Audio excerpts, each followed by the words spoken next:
প্রিয় দর্শক, কেমন আছেন? আশা করছি ভালো আছেন। ইসকন নিয়ে কিছু কথা বলতে চাই। আপনারা জানেন যে ইসকন নিষিদ্ধের ব্যাপার আবার নতুন করে দাবি তোলা হচ্ছে। বিভিন্ন শিক্ষা প্রতিষ্ঠানে আন্দোলন হচ্ছে। বাইতুল মোকাররমের উত্তর গেটও বেশ সরগরম। এইদিকে আবার মুফতি মোহাম্মদ মহিবুল্লাহকে অপহরণের পর এই দাবি আরও জোরালো হয়েছে। বলা হচ্ছে যে ইসকনকে নিষিদ্ধ করতে হবে, কারণ এটা একটা সন্ত্রাসী সংগঠন। এটা যদি সন্ত্রাসী সংগঠন হয়, অবশ্যই আমরা তার তীব্র নিন্দা জানাই, তাদেরকে নিষিদ্ধ করা হোক। পাশাপাশি এও নিন্দা জানাই মুফতি মোহাম্মদ মহিবুল্লাহকে যারা অপহরণ করেছেন, কারা করেছে আমরা জানি না, তবে এই কর্মকাণ্ডের নিন্দা জানাই, তীব্র নিন্দা জানাই। মুফতি মোহাম্মদ মহিবুল্লাহকে উদ্ধার করার পর উনি নানান কথা বলছেন, কিন্তু তার বক্তব্যে একবারও তিনি বলেননি যে ইসকন তাকে অপহরণ করেছে।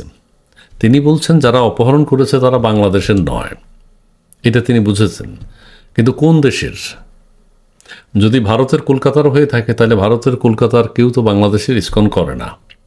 বাংলাদেশের যারা ইসকন সদস্য বা ইসকন করে তারা বাংলাদেশের হিন্দু সম্প্রদায়ের মানুষ, ঠিক আছে। কিন্তু মহিবুল্লাহ সাহেব তো বলেননি যে তা আমাকে ইসকন অপহরণ করেছে।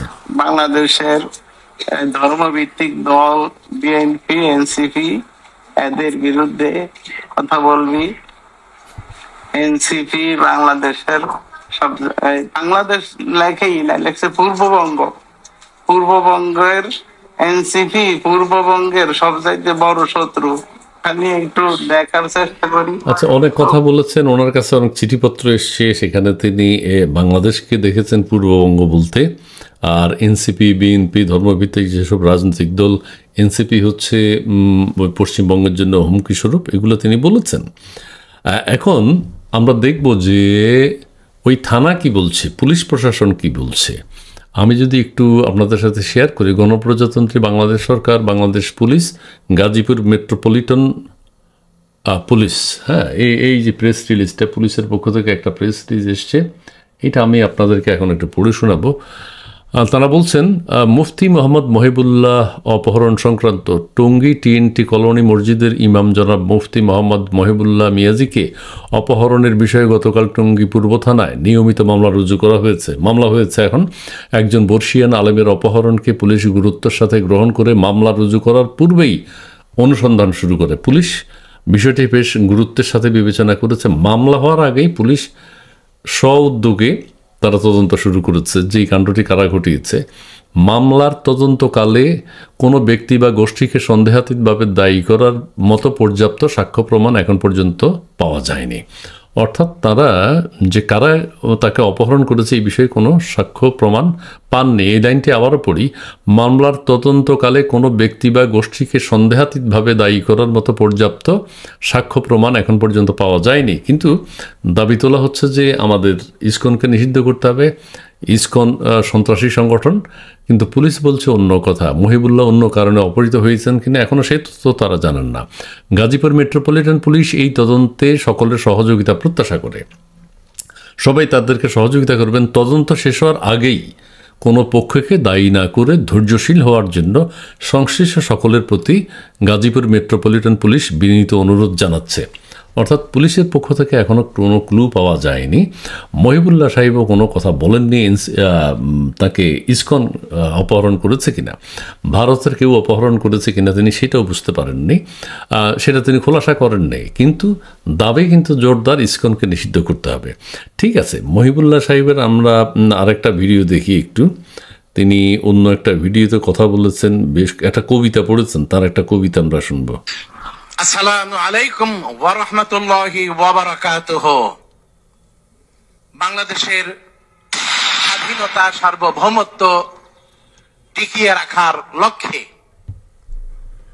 জনসচেতনতামূলক একটি কবিতা বা ছড়া।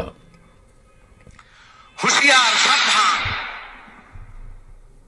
খবরদারি রে আলী, আলী দেখ রে তোরা সীমান্তে ওইকে, ঠেকারে ওই ঠেকা কোন হারামির বেটা, ফাল দিয়া পর জলদি নিয়া সড়কি কুড়াল টেটা। অর্থাৎ তিনি একটা কবিতা আবৃত্তি করেছেন, কবিতাটি তিনি পড়ে শুনিয়েছেন এবং তার একটা ইউটিউব চ্যানেলও আছে। চ্যানেলটি সাবস্ক্রাইব করার জন্য তিনি বলেছেন। ঠিক আছে, সবই ঠিক আছে। এখন তিনি যদি অসুস্থ হতেন অপহরণের পর, তিনি হসপিটালে থাকতেন, চিকিৎসার ব্যবস্থা করতেন। এত কথা উনি বলে বেড়াচ্ছেন, মিটিং মিছিল আর সমাবেশে তিনি বক্তব্য দিচ্ছেন, বিভিন্ন ইন্টারভিউতে তিনি বক্তব্য দিচ্ছেন, তাকে অপহরণ করা হয়েছে, নানানভাবে নির্যাতন করেছে। অপহরণ এবং নির্যাতন যদি করে থাকে সেটা আমরা তীব্র নিন্দা আবারও জানাই। তবে মুফতি মোহাম্মদ মহিবুল্লাহকে কে বা কারা কীভাবে অপহরণ করেছে, সেই জন্য আমরা ইসকনের নিষিদ্ধকরণ চাচ্ছি। অনেকে বলছেন সেটা ঠিক হচ্ছে না। যদি তথ্য প্রমাণ পাওয়া যায় মহিবুল্লাহকে আসলেই ইসকন অপহরণ করেছে, তাহলে অবশ্যই সেটি চিন্তা ভাবনা করতে হবে কি করা যায়।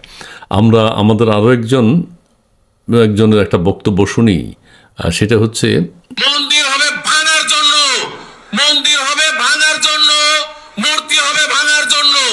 বাংলাদেশ মুসলমান রাষ্ট্রের মধ্যে কোনো মূর্তি থাকতে পারবে না, বাংলাদেশের মধ্যে কোনো ইসলাম থাকতে পারবে না। দিল্লির দালালি করলে দিল্লি চলে যাও, বাংলায় থাকতে হলে বাংলার মতো থাকতে হবে। এখন এটার সমাধান কি? কোনো সমাধান না। আমাদের ধর্মীয় স্বাধীনতার কথা বলা হয়েছে। এবারের দুর্গাপূজা আমরা দেখলাম আমরা সবাই মিলে পালন করেছি, জামাত শিবির সবাই বা অন্যান্য হেফাজত, অন্যান্য ইসলামী সংগঠনগুলো সবাই মিলে পালন করেছি। আবার এমন বক্তব্য আছে যে মূর্তি ভাঙার জন্য, মন্দির ভাঙার জন্য। আপনারা তার বক্তব্য শুনেছেন। এভাবে হলে সাম্প্রদায়িক সম্প্রীতি বা অসাম্প্রদায়িক বাংলাদেশ তো আমরা গড়তে পারবো না।